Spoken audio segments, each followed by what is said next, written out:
Spring has sprung and warm sunny days are right around the corner, and that means a lot of people are going to be taking advantage of the hiking trails in our area. So we want to remind you of some hiking safety tips today. A lot of what we need to remind you of today simply has to do with being prepared.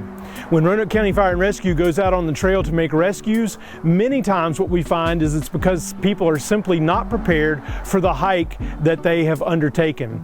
So we're going to look today at how to dress properly, some of the things you need to have with you, and being informed. So let's start with your day pack and some of the things that you need to have in your day pack. I've got a little checklist for you. First, that pack needs to have some wide straps.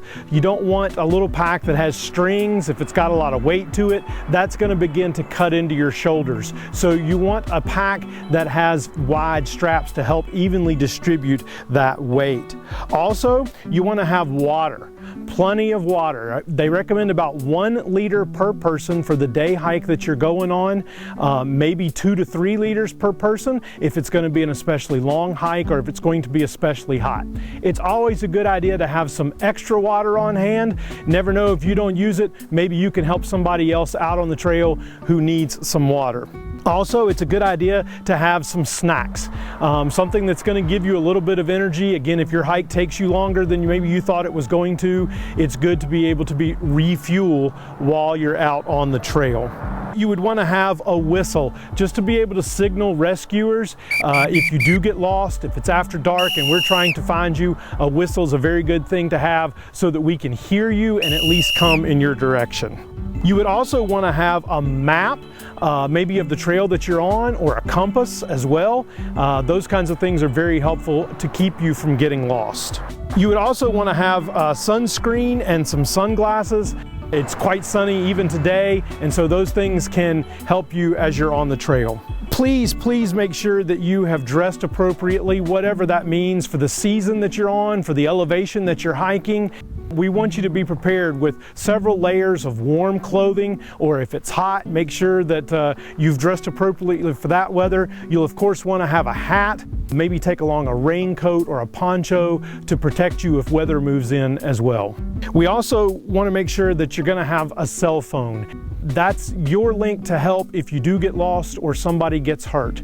And one of the things we want to remind you is just to maybe put that cell phone on airplane mode. That helps you to conserve some battery power so that if you do need it later, you can use it. You may also want to consider a battery pack and a charging cord that you could use in case your cell phone dies while you're out on the trail. You've got that. If you're hiking in especially cold weather, you would want to keep your cell phone in a pocket that's close to your body. The cold weather can really zap the battery power, so you want that cell phone kept close to your body so that it stays warm and you can use it if you need it. If it's raining, then you're going to want to put that cell phone in a Ziploc bag to help protect it as well.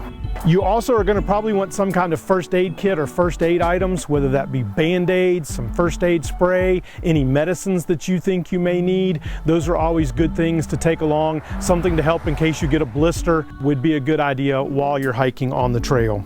It's also a very good idea to have a flashlight. Again, you never know when your hike might take you longer, something might happen and you're going to be out after dark. That flashlight is going to prove to be invaluable. And then we also just want you to really be informed.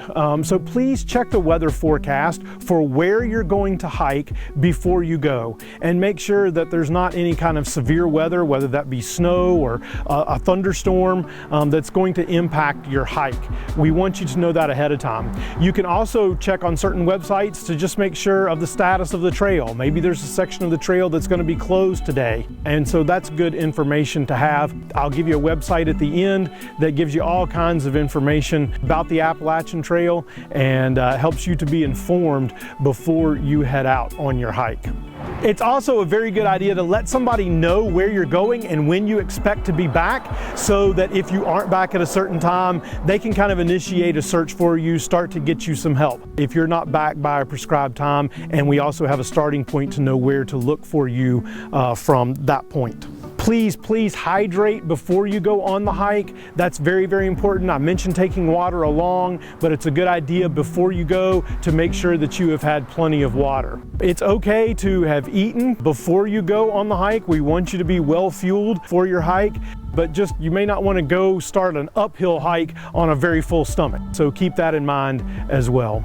Roanoke County Fire and Rescue just really wants you to be safe on the trails that are in our area. We want you to enjoy the beauty of the natural world that surrounds us, but we want you to do that safely and be prepared. So we hope that you'll take these safety tips at heart. If you'd like more information on these safety tips or any others, please feel free to contact me at 777-8718, or you can go to AppalachianTrail.org and find all kinds of hiking safety information there as well.